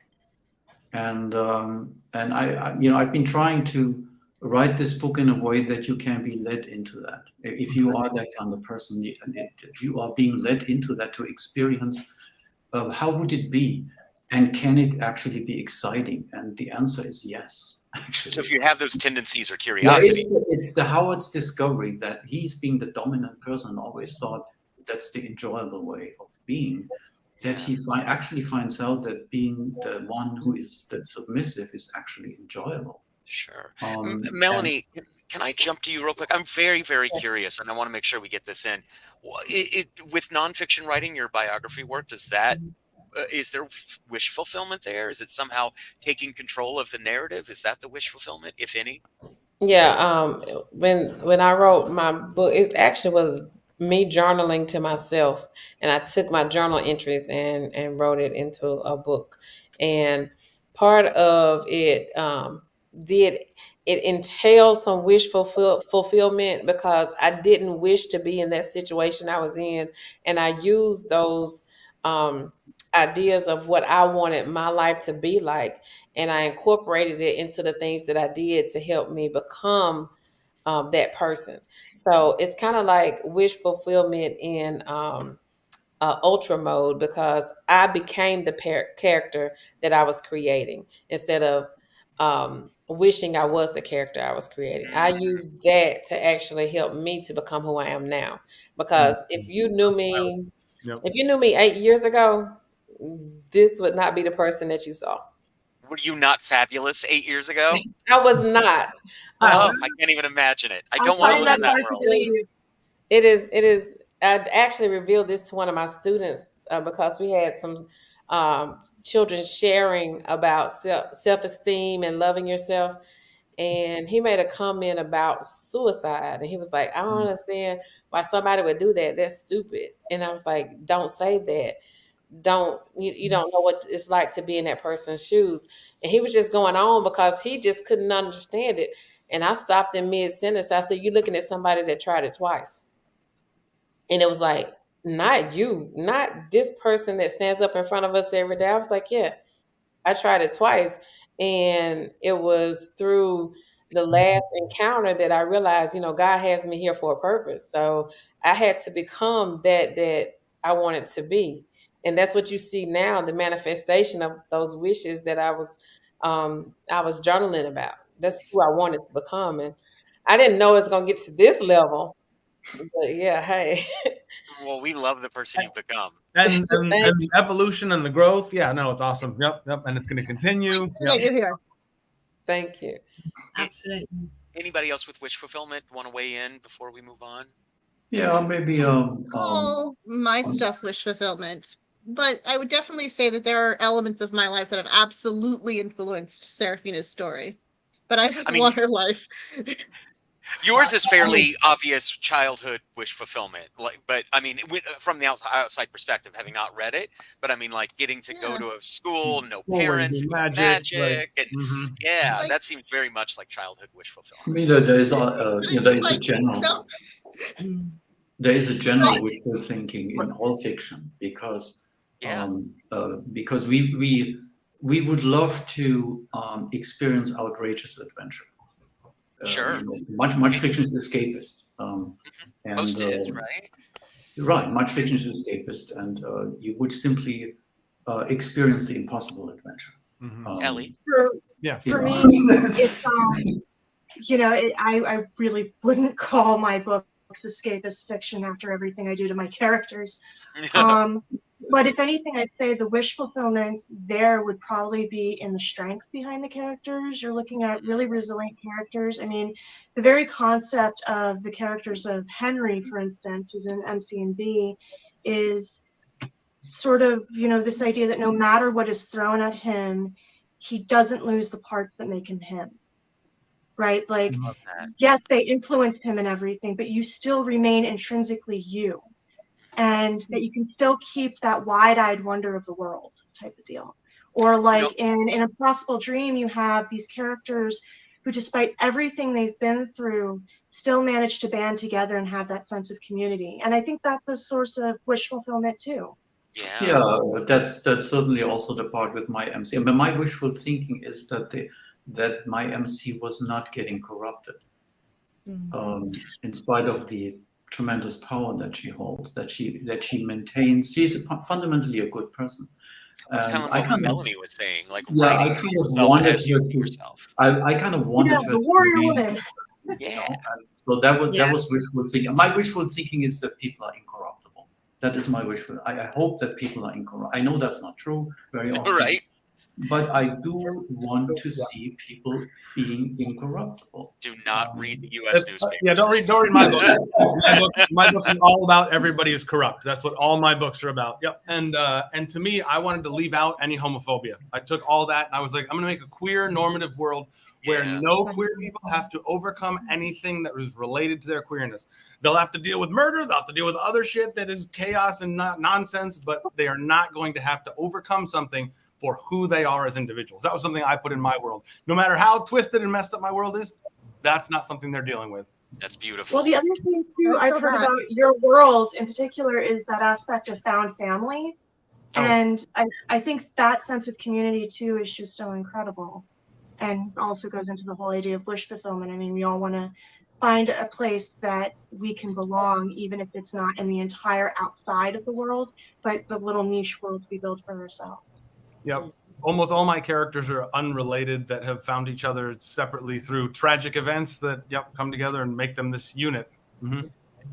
Mine, I suppose, is my main character is she becomes a warrior, and that does stem from a childhood dream. I always wanted to go into the military, but I ended up with endometriosis, which completely blocks all military access. And yeah, that was devastating, and it still is quite tough to deal with. So mine is very military based, a lot of it. So yeah, it kind of lends itself with that. I love that. All right. Let's get Ellie to read. Well, we've got Alyssa first. Yeah, we've got Alyssa, and then we've got Ellie, and then we've got Fozzie. Oh no, Alyssa, Fozzie, and Ellie. Sorry, that's the order I've put it. Whatever order, I'm fine with. Anyway, it doesn't matter. I want all of you to be able to have a chance to read. All right, so Alyssa, over to you. So I'll put you on solo again, and you can read whatever you like. We're still all here rooting for you, right? And introduce yourself and the book, and yeah.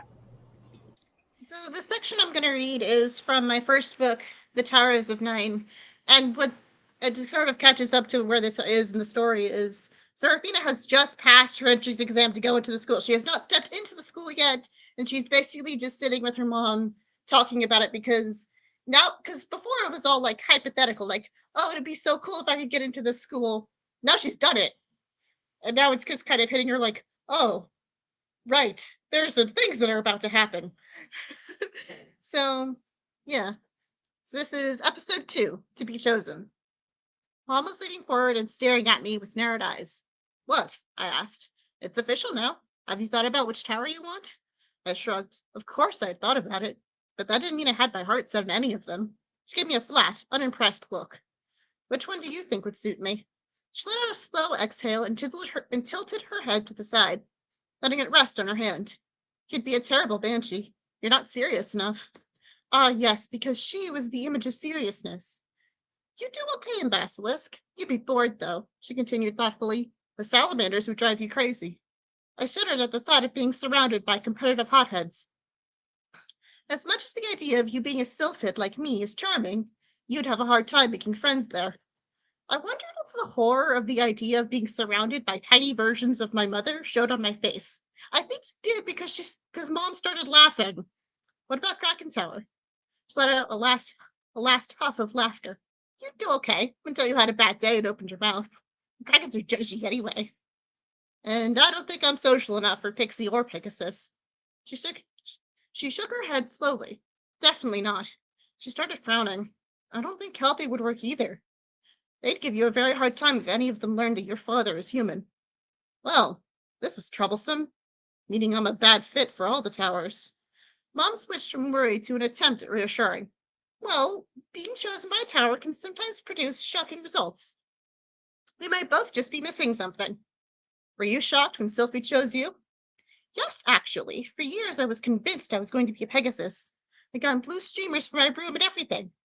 But the yellow suited me better. What about Dragon Tower? I asked after a few seconds of thought. There was a soft and quiet worry in the back of my mind. Mom blinked a few times. It's still closed, but it might choose you. That does happen. It's incredibly rare, even way back when it was open. Did it only take people rejected by all the other towers? Well, that would be something if you were. You want to know something? She smirked in a conspiratorial manner, like she was preparing to share some horrific secret. My family has a very long history with that tower. I sighed. You've always told me the Towers of Nine was in our blood. It is, very much so. Ever since it opened 2,000 years ago, our family has attended it. And the tower most of them were chosen by was Dragon Tower. Really? She rarely spoke about the details of her family. I had never met any of Mom's relatives. I doubted even Dad had. Your great-grandfather was the first of us not to end up there. He was a Kelpie instead, though that was also after it closed. But I think it worked out. That's how he met my grandmother. Mom had a soft smile on her lips. She was more excited than he was about me being a sylphid. She baked a cake and decorated it with so many yellow flowers, which was for the best because Mom could not bake for the life of her. It took me being married to your father actually learn how to be functional in a kitchen. Baking is like chemistry, I quoted. She laughed. Yeah, something like that. Grams always compared it to alchemy, though. How did your mother react to you being a sylphid? She was less surprised than I was. She just nodded at me when I told her. Like she already knew it was just waiting for me to figure it out on my own. But that's a Kraken for you. I chuckled. Going to do great. I know it. You ready to go home? I nodded. And that's it. Yay! Thank you so much for reading. Oh, hold on, wait. We're coming back. There we are. And some of us are muted. Sorry, hold on. I tried to pick a section that was world building related. Because, Yeah, you know, topic for today. I love that. I enjoyed the humor. Mm-hmm. That was really good. I say it's inspired by some spooky stuff and fairy tales gone wrong, but it is a pretty light-ish tone. It's a pretty funny story. Seraphina's just a fun narrator. That's awesome. Yep. I love that. Isn't it fun to embody these characters that are kind of different from us, and we get to give them all that personality? Well, I mean, this is also the same character who her first action in the story is to splash water on her sleeping mom, so she kind of keeps that kind of trait throughout the whole story. That's a good way to start a book. She's an amazing relationship with her mother. Yeah. I love that. That's so cool. All right. Thank you so much, Alyssa, for reading that. Go on, Ad. Oh, no. Go. I'm excited. Just wherever we are. It's all right. All right. Fozzie, over Yes, to ma'am. you. Oh, wonderful. Well, thematically on the theme today, I wanted to read a portion. It's chapter 7, the beginning of chapter 7 of my book, Always by My Side, available on Amazon. This is some world building about the building that I mentioned earlier in this podcast, the building that I saw in the neighborhood in which it resides. So I'm going to begin. Chapter 7 is titled School Days. I love titling my chapters. It's School Daze in a delicious pun. Anyway, I begin reading now. The Over the Rhine neighborhood of Cincinnati, Ohio, commonly referred to as OTR, was predominantly populated by German immigrants in the 1850s. The neighborhood obtained the name when some residents said crossing over the Miami and Erie canals, which form the south and west borders of the neighborhood, was akin to crossing over the Rhine in Germany. For years, this area was the epicenter of German culture for the Midwestern city.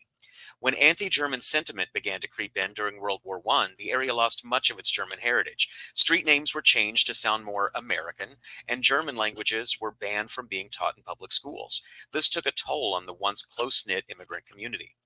After World War II, the neighborhood began to decline when longtime residents fled to the outskirts of the city in an effort to distance themselves from their German identity. OTR then became the home of many economically disadvantaged citizens. For those of you who do not speak census, this typically means black. The area, while poor, grew vibrant and with black-owned clubs and businesses. Unfortunately, where there is poverty, there is also statistically crime. In the 1990s, when crack was king, OTR became the nexus of the drug scourge in southern Ohio. Dealers would stand on corners and sex workers would patrol the sidewalks, often exchanging sexual favors for the powerful drug. Crime rates in the neighborhood were much higher than the national average, but that was also taking into account a large number of low-level drug offenses and the tendency for black citizens to face harsher penalties and arrest rates than white citizens for the same crimes. During the brief period, OTR held the title of Most Dangerous Neighborhood in the Nation. Excuse me, during a brief period, OTR held the title of Most Dangerous Neighborhood in the Nation. Another neighborhood in a different city was awarded the title shortly after, but the perceived blight on Cincinnati in the eyes of the nation was undeniable to the city officials and residents. It is well known that crack was deliberately introduced to predominantly black communities in the 1980s by the Ronald Reagan administration in an effort to destabilize those areas. Look it up. Ironically, a major highway in the city was named after the former president, while his crack epidemic still had a stranglehold on the city. Citizens of Cincinnati did not seem to care how crack came to their city and only wanted it gone. They knew that OTR was not a neighborhood they wanted to be near after dark. Additionally, supporting sex work as a viable profession is now a common belief, but during this period, the local residents and city council of Cincinnati did not have such progressive opinions. They simply wanted the hookers, quote unquote, gone. One of the buildings in the neighborhood was a sprawling structure that was once intended as a grand hotel called the Bismarck. It operated as such from its grand opening in 1947 until its shuttering in 1981. By this point, it had become a less than reputable facility that secretly charged hourly rates for many of the local entrepreneurial residents. Like many hotels, the Bismarck was not a stranger to crime and death. In addition to the regular sex industry operating out of the rooms, so did a local serial killer. Howard Blick was a married family man from nearby Hamilton who satiated his need for blood with women of the night in OTR. He slowly and methodically not only murdered these women, but also took time and pleasure in torturing them. Each time his desire for blood was satisfied, Blick would fold the remains into a large trunk he had brought to the room upon check-in and wheel the body to the nearby Ohio River. Traditionally, sex workers are referred to as the less dead, quote unquote, meaning that authorities typically do not take their murders or disappearances as seriously as others due to their high-risk lifestyle. Because of this, local police turned a blind eye to multiple missing persons reports. Blick was able to commit these acts over a year and a half from 1978 to 1979. The murders only stopped when a potential victim was able to extricate herself from his trademark bindings and grab the knife off of the nightstand when Blick had his back turned. She stabbed him repeatedly and ultimately killed him by thrusting the blade into his ocular cavity. Should she have not been as capable and lucky, she would have been his seventh victim. Reports state that the hotel did not ultimately close because of these murders, rather due to financial reasons, although I'm sure the murders didn't help. The owner was said to have lost the majority of his money in bad investments and sold off all assets to maintain his stupidly lavish lifestyle. After the Bismarck closed its doors in 1982, the building sat empty until 1984, when it was purchased by a member of the Cincinnati elite and reopened as an orphanage. The home was originally called St. Albans Home for Wayward Children and later changed to the more progressive St. Albans Home for Boys and Girls. Had the school remained open until today, perhaps they would have once again rebranded to a more non-binary term, such as simply Home for Children. Until its closing in 1997, the orphanage/educational facility sat in the middle of OTR as a shining beacon of traditional values. In italics, the children of the school were mostly sheltered within the gates and locked doors of the school where they lived. Occasionally, they were escorted by the sisters into the neighborhood for community service and fundraisers. No incidents or crimes were perpetrated on any member of the home during these outings. Much later, and long after the shuttering of St. Albans, a plan was put in place by city officials to revitalize the neighborhood. Money was pumped in to clean up the area, and more money was put in to eliminate the affordable housing. Generational residents of rent-stabilized apartments were pushed out of their homes and scattered to various apartment complexes and run-down neighborhoods across the city. Tax breaks were given to businesses to relocate to the once bad part of town. Small businesses were encouraged to move into the available storefronts as rents were cheap in the up-and-coming neighborhood. This is commonly known as gentrification. A film by the name of Only Lovers Left Alive was released in 2013, in which Tilda Swinton and Tom Hiddleston play vampires in long-term, think hundreds of years, in a long-term open relationship. Hiddleston's character resides in modern-day Detroit, Michigan, where his paramour Swinton comes to visit. At one point in the movie, he mentions that his adopted city is slowly dying due to the economic disparity and the current depression caused by the 2008 bank crash. Swinton's character responds that the city will survive because there's water nearby. Humans are drawn to water and life grows near and because of water. This is exactly what happened to OTR. The neighborhood sits just north of the downtown business district of Cincinnati, which is flanked on three sides by the Ohio River. While not on the water, OTR is a short walk from the riverbank, close enough to bring residents and travelers to downtown Cincinnati, so its neighboring hood, OTR, now offers upscale shopping and fine dining, steps away from breathtaking views of the mighty, muddy Ohio River. Last paragraph. Most of OTR has been refurbished or rebuilt so the facades of the building all match the aesthetic the city wants to represent. One building, however, has remained completely untouched. After a lengthy lingering and litigation limbo due to a contested will, the land and building were awarded to the son of the previously departed owner. No doubt this person was thrilled to win a court case giving him such a potentially valuable piece of property. However, it seems he may have celebrated too quickly. The mere size of the building, once known as St. Albans, coupled with its disturbing history, have made it a challenging piece of property to unload. What is now a burden for the owner was once a beacon for orphan children in need of a home. And I'll stop there. Lovely. So there was a lot of history in that chapter, and part of it is I was working within fiction, but I was working within a real city and real history that I wanted to share and incorporate. So I, of course, was building my own story and building my own world, but I had to exist within the history of the city and how could a building such as this, which is such a prime focus point of my work, exist and just be derelict for so many years. So I just made it up. Again, it's great to be God. Yep. You did a beautiful job of it as well. And that last little bit of alliteration with all those words that started with L made me very happy. I love good alliteration. It's always fun. Thank you for letting me read. I appreciate that. No, absolutely. Shall we have Ellie finish us off for the afternoon or for the evening? That'd be lovely. Let's do that. Yay. Awesome. All right, so I'm going to be reading a snippet from An Impossible Dream. An Impossible Dream comes out November 20th. It is a story about friendship, love, survival, and dreams, even when they seem impossible. Sarah survived 15 years playing the perfect little servant, but can she survive the castle? After all, nowhere compares to the castle, and no one compares to the king. And this snippet is a look into the main character through the eyes of one of her friends. There was something about when Sarah was anxious or excited or too tired to care, when the carefully crafted facade began to crack. Elsby could hear in the less than perfect words the accents and cadence of kitchens at night and laundries and alleys and brothels. The choppy sentences and incomplete blended together words of dirt and dust and moonlight and never enough time and shadows. The impolite and improper and imperfect that naturally rolled off the tongue. It was a rough stone rubbed shiny. Elsby liked those times. It made her grin like a wolf. This, she always thought, was the true Sarah. The disobedience, the fire in her eyes and bubbling in her chest and her cheeks turning faintly pink. This was camaraderie, not a pillar of stone.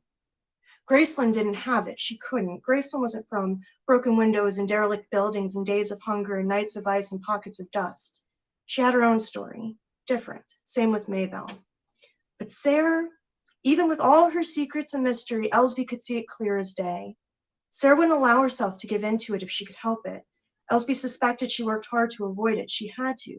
There were roles to play, and she'd been in enough places to know when and how to play it.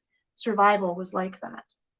Those moments, though, Elsby wished Sarah would allow herself more often. She'd say it amused her, but there was a cruelty to amusement sometimes. And when it came to Sarah, Elsby didn't think she could ever knowingly be cruel. She just couldn't help herself. It was like dancing in rain after years of drought. There's just something so beautiful about Sarah Unguarded. And that's the snippet.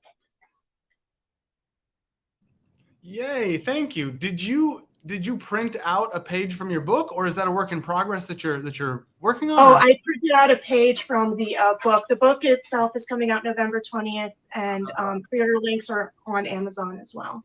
I thought that was cool. You had cool. exactly your section ready for you. That was very good. That was very impressive. Very good. Thank you all for being on the show and for being part of it. You know, our show isn't anything without our guests, and so we really appreciate having you here. And it's always really interesting listening to other people's perspectives and viewpoints. So just as we draw our show to a close, the first thing I want to say is our competition has finished. Bless you. It has. It's done. That's right. We're done. It's done. So we are now going to be gathering up all of the submissions, and we're going to be disseminating it to our judges who are going to read them. So if you submitted, thank you so much. Winners will be published in a book which can obviously be purchased, and you know, you can give it away to your friends and family and stuff like that, and you can call yourself a published author. So so watch this space. So we're going to aim, you know, we need to give our judges a little bit of time to read them, and yeah, so I'll keep you posted on when that's going to happen. You're going to get the results. So that's one of the things I wanted to share with everyone. So thank you so much to all of our entries. All the proceeds from the book sales will be 15% will go into the Trevor Project, which, Adam, would you like to explain what it is? Sure. Trevor Project is a nonprofit organization that works with suicide prevention, particularly among LGBTQ plus youth, because they are so often rejected by their families and forced into a homeless, houseless situation that is impossible to make it through. And so they turn to suicide. And the Trevor Project is helping provide support for those kids, and we love them for doing that. So yeah, that's why we support the Trevor Project. So yeah, absolutely. So yeah, watch this space for updates on that. So that's fantastic. So that that's brilliant. A nice happy end to our show as well. And yeah, Adam will send out the links to join our Discord. So please come over there and join us there. Yeah, I just wanted to say thank you so much, and farewell and adieu. Take care. Thanks. Thank you for having us. You're welcome.